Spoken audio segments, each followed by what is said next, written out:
Hello, नमस्कार साथियों।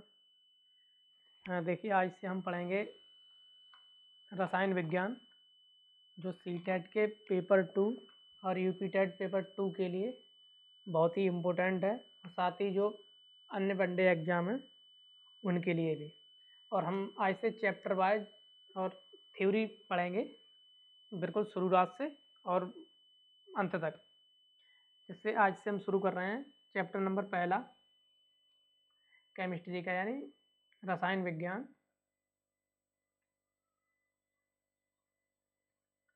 रसायन विज्ञान, ठीक है। चैप्टर नंबर पहला पदार्थ से, ठीक है। आज हम पदार्थ से ही शुरू कर रहे हैं, बिल्कुल बेसिक से और हाई लेवल तक पढ़ेंगे, ठीक है। तो देखते हैं बिना देरी किए हुए।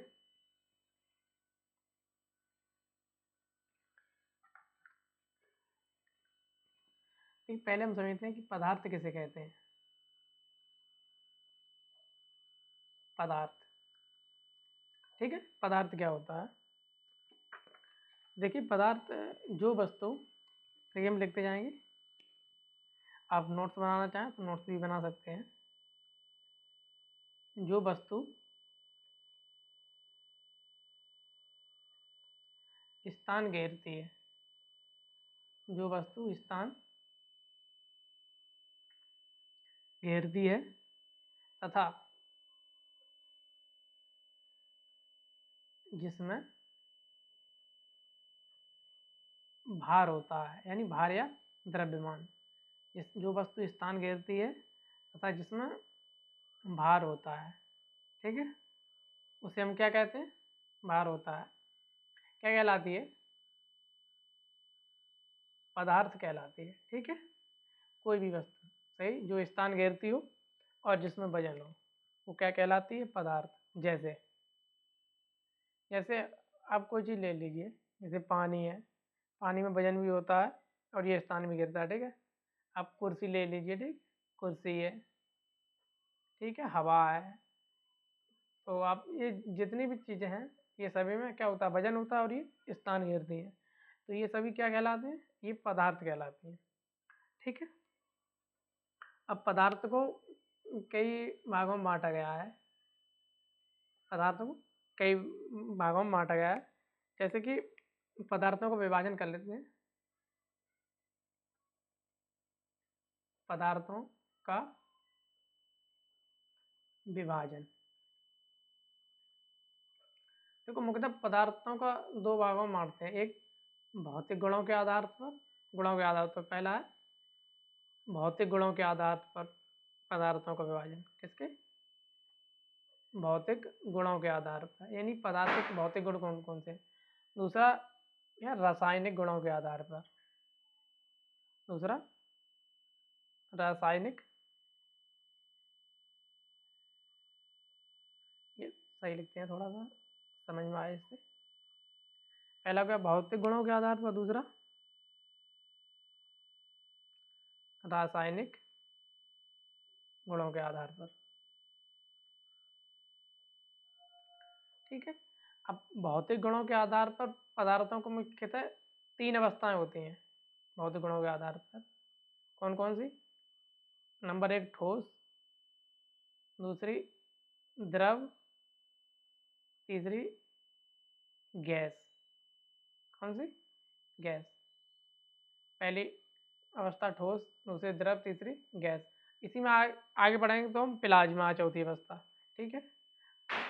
चौथी अवस्था प्लाज्मा, और एक पांचवी अवस्था होती है जिसको बॉस कंडेंसेट पढ़ते हैं, ठीक है। तो अभी इनको हम तीन अवस्थाएं पढ़ेंगे फिलहाल में अभी। और दूसरी होती है रासायनिक गुणों के आधार पर। रासायनिक गुणों के आधार पर पदार्थ की कई अवस्थाएं होती हैं। रासायनिक गुणों में पढ़ेंगे तो हम उसमें पढ़ेंगे तत्व है, यौगिक है, ठीक है। ये कल पढ़ेंगे। आज हम इनके बारे में पढ़ते हैं। पहले भौतिक गुणों के आधार पर जो पदार्थ की मुख्यतः तीन अवस्था होती हैं, ठोस, द्रव, गैस। आपसे अगर चौथी अवस्था पूछी जाएगी तो आप बताएंगे प्लाज्मा, पांचवी बॉस कंडेंसेट, ठीक है। उसके बारे में आगे बात करेंगे, ठीक है। अब हम पढ़ते हैं कौन सी अवस्था? ठोस। तो पहला आज हम ठोस के बारे में पढ़ते हैं।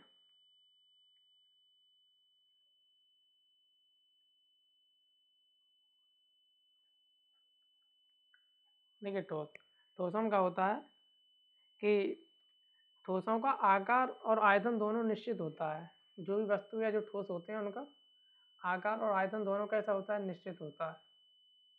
ठोसों का आकार और आयतन, ठोसों का आकार और आयतन दोनों निश्चित होता है। ठीक है, यानी जो ठोस होते हैं उनका आयतन भी एक निश्चित होता है और उनके आकार वो भी एक निश्चित होता है। ठीक है, और ये ठोस के मध्य जो अणु होते हैं, ठीक है, तो क्या होता है ठोसों में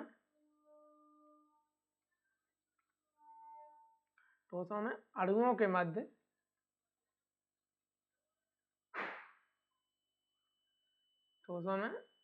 अणुओं के मध्य बीच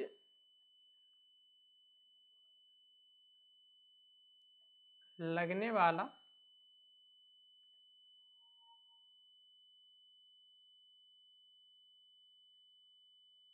आकर्षण बल, इसी को बोलते हैं अंतराण्विक बल। क्या बोलते हैं, अंतराण्विक बल। ठीक है, ठोसों के अणुओं के मध्य लगने वाला जो आकर्षण बल होता है वो कैसा होता है, बहुत अधिक होता है, बहुत अधिक होता है। ठीक है, दूसरा कार्य यानी, और दूसरा आप ध्यान रखें कि ठोस के अणु होते हैं वो पास पास होते हैं बहुत। ठीक है, ठोस के अणु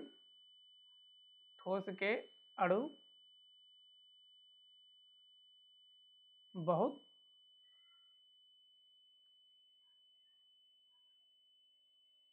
ठोस के अणु बहुत पास पास होते हैं। ठीक है, जो ठोस होते हैं उनके जो अणु होते हैं वो कैसे होते हैं, बहुत पास पास होते हैं। और ठोस का क्या होता है, जो घनत्व होता है वो बहुत अधिक होता है। ठीक है, अगला क्या है,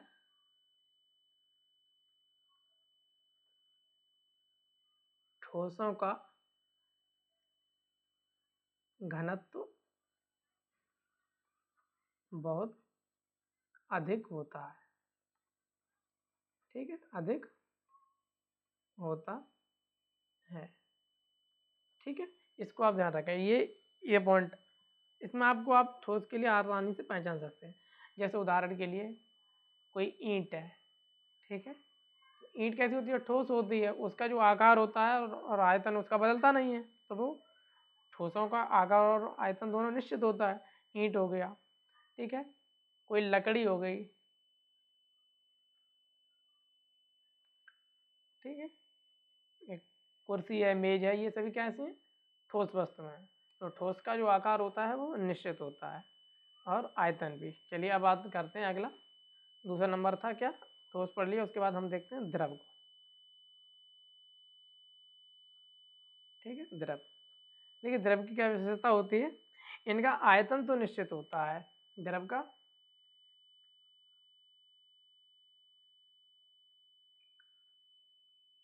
द्रवों का आयतन तो निश्चित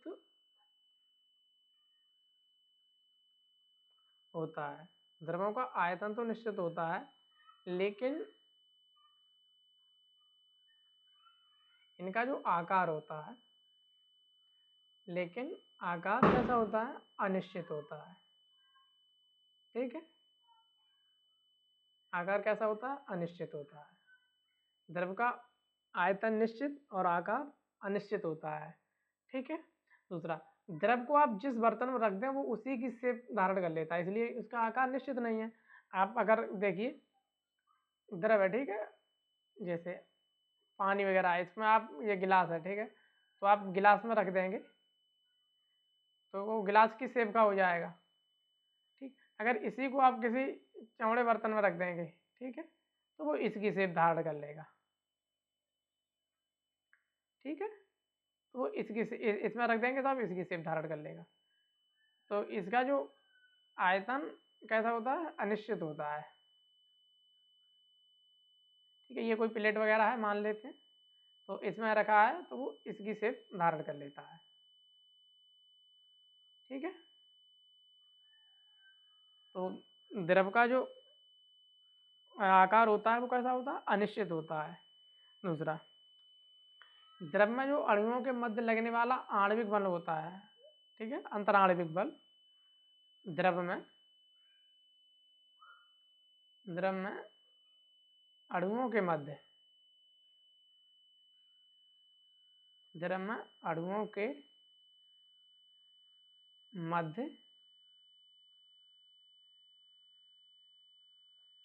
लगने वाला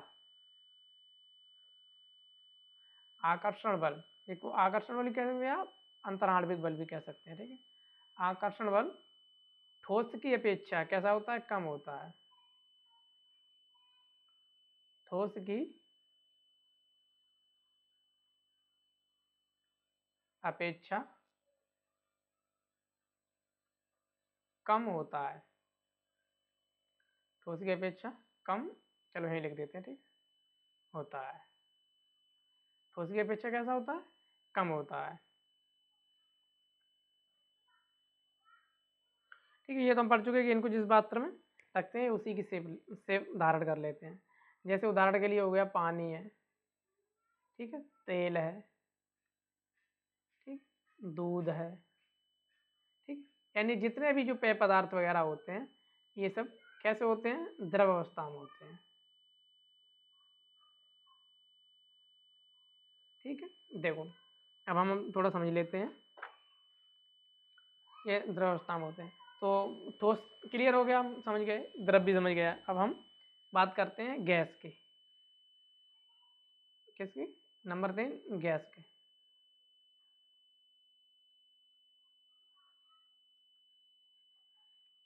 गैस क्या होता है कि इसमें ना तो आकार और ना आयतन, दोनों इसके कैसे होते हैं, अनिश्चित होते हैं।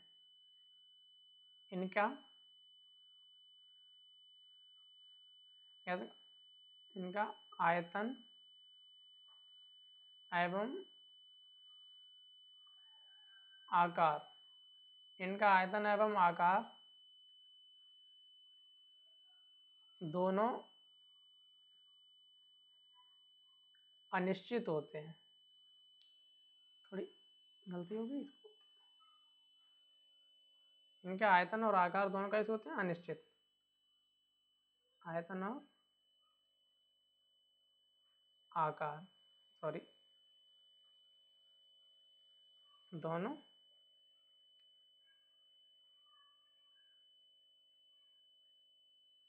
अनिश्चित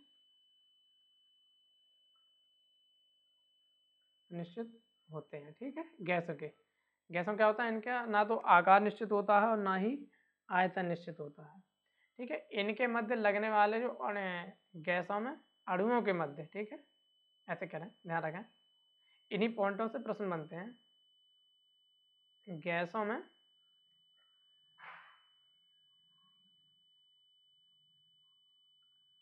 अणुओं के मध्य, गैसों में अणुओं के मध्य लगने वाला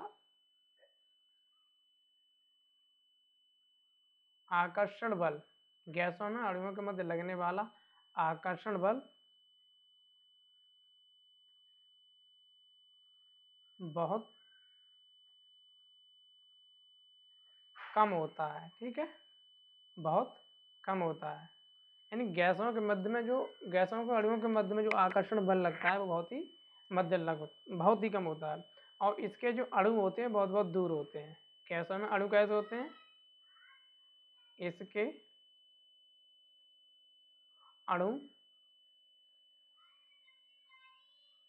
इनके अणु बहुत, इनके अणु बहुत, इनके अणु बहुत दूर दूर होते हैं। ठीक है, जो गैस के अणु हैं वो कैसे होते हैं, बहुत दूर दूर होते हैं। सही है, तो इसके बारे में हम ध्यान रखें। गैसों की ये क्या विशेषता होती है कि इसके जो अणु हैं वो बहुत दूर दूर होते हैं। ठीक है, आगे हम बात करते हैं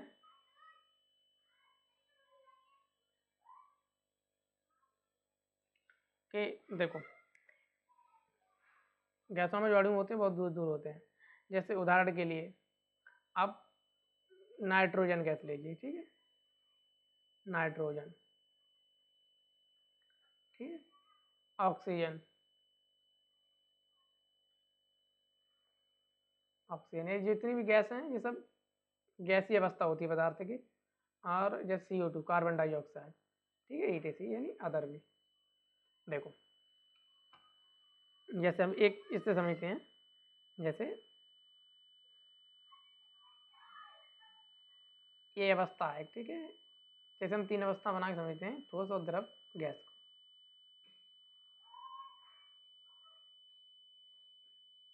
हाँ एक ही है।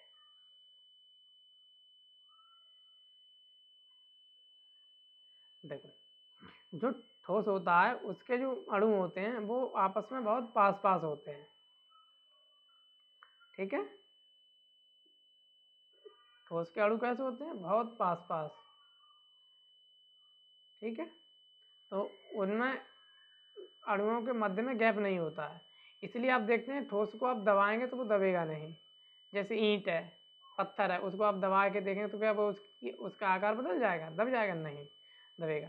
तो ये जो अवस्था होती है कैसी होती है? ठोस अवस्था होती है पदार्थ की।